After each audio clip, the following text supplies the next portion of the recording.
Bonjour à tous. Donc aujourd'hui, je suis toujours sur ma septième lecture de Ziké l'aventure de Thierry Poncet et j'ai un élément aujourd'hui qui m'a permis donc de comprendre euh, pour quelle raison Sizia Ziké appréciait d'écrire le matin.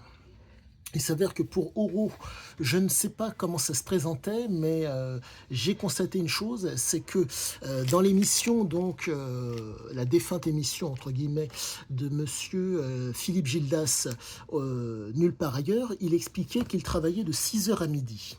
Et chez la raison pour laquelle il travaillait aussitôt. Il s'avère que Siziazike a intoxifié son corps et était un fumeur de cigarettes invétéré, ainsi que coutumier de nombreuses substances psychotropes. Donc, il faut, je vais pardonnez-moi, être assez pointu, et à la suite de ça, je vais vulgariser mon propos. Il faut comprendre que l'activité cholinergique de Siziazike, de par le fait que les récepteurs de Siziazike donc, ont été sollicités par le fait qu'ils fument, donc énormément de récepteurs qui sont sollicités par le fait qu'ils fument, et donc quand vient la nuit, donc quand vient le repos, les récepteurs se démultiplient, puisqu'il n'y a pas, pardonnez-moi, de nicotine ou de substances qui en permettent de faire en sorte que les récepteurs soient sollicités. Donc, résultat, le matin, une terrible envie de fumer. Donc, une vigilance qui est accentuée. Dans le cas de Siziazike, cette vigilance et cette capacité à être, si je puis dire, focus par rapport à son désir sont le fait de son goût pour la cigarette, certes, mais pour, comment dire, il avait cette capacité de pouvoir, entre guillemets, c'était un jouisseur.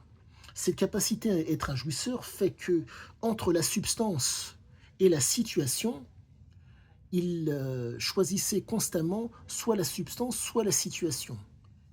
Mais c'était constamment des situations, pardonnez-moi, génératrices de stress. Qui veut dire que, au niveau noradrénaline, la noradrénaline était conséquente chez lui. Ce qui fait que le pic de la noradrénaline permettait donc l'activation des neurones dopaminergiques dans la fente synaptique.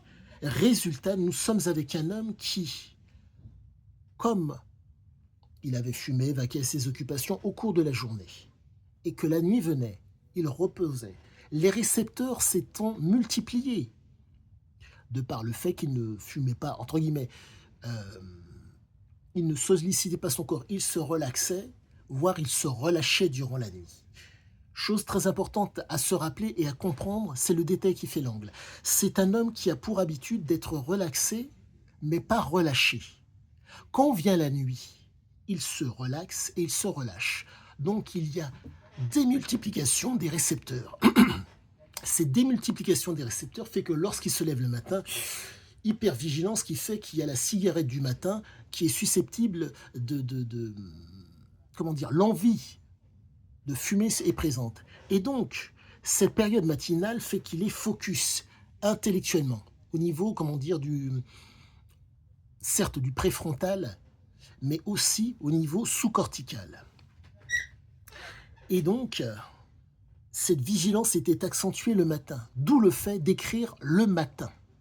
Et cette capacité à avoir cette vigilance et à cette créativité le matin. Et bien sûr, compte tenu du fait que malencontreusement il était addict, donc il a intoxifié son organisme, il lui fallait à tout prix soit la nicotine ou une substance pour. Et compte tenu du fait que c'est un homme qui verbalise, et il y a quelqu'un qui écrit, vous vous retrouvez donc avec un homme qui, un scribe, qui fait le job et lui verbalise. Et ce qui fait que ça donne les différentes, comment dire, il arrive à verbaliser ce qu'il vit aisément. Il y repense, il est dans l'émotion, mémoire, émotion, qui fait que ça sort d'autant plus facilement. En plus, sous substance, avec l'état second, ça sort d'autant plus rapidement. Maintenant, je simplifie le propos pour que ce soit compris de tous. Pour faire simple, il n'a pas fumé la veille. Quoique, il n'a pas fumé durant la nuit. Il est relaxé, mais pas relâché. Qu'est-ce qui se passe? Là, l'hiver est irrépressible le matin quand il se lève de fumer, ce qui fait qu'il est focus. Ce qui fait qu'il est d'autant plus, comment dire, alerte par rapport à ses desiderata. Relaxé et relâché durant la nuit, et quand il est debout, il est, comment dire, il n'est pas relâché, il est vigilant, mais relax. Tout ça, c'est grâce à son père militaire qui a essayé, en tant soit peu, de le cadrer, qui lui a donné des éléments pour, dans l'action, être un tant soit peu efficace. Ce qui fait que c'est pour cette raison qu'il écrivait le matin quasiment tous ses ouvrages et qu'il était en mesure d'avoir ce focus et cette capacité à pouvoir être dans le détail. Il faut comprendre que c'est un homme qui ne vivait pas dans le passé, mais de par le fait qu'il répétait constamment les mêmes aventures, c'est pour cette raison, en tout cas, il entretenait maintenant entretenir, maintenir et dans la continuité du même comportement et de la même conduite. Ce qui fait qu'il arrivait à faire des corrélations très précises par rapport à ce qu'il faisait quasiment tout le temps. Voilà ce qu'il en est aujourd'hui sur ma compréhension de ce cher monsieur Siziazike. Sur ce, à bientôt à tous.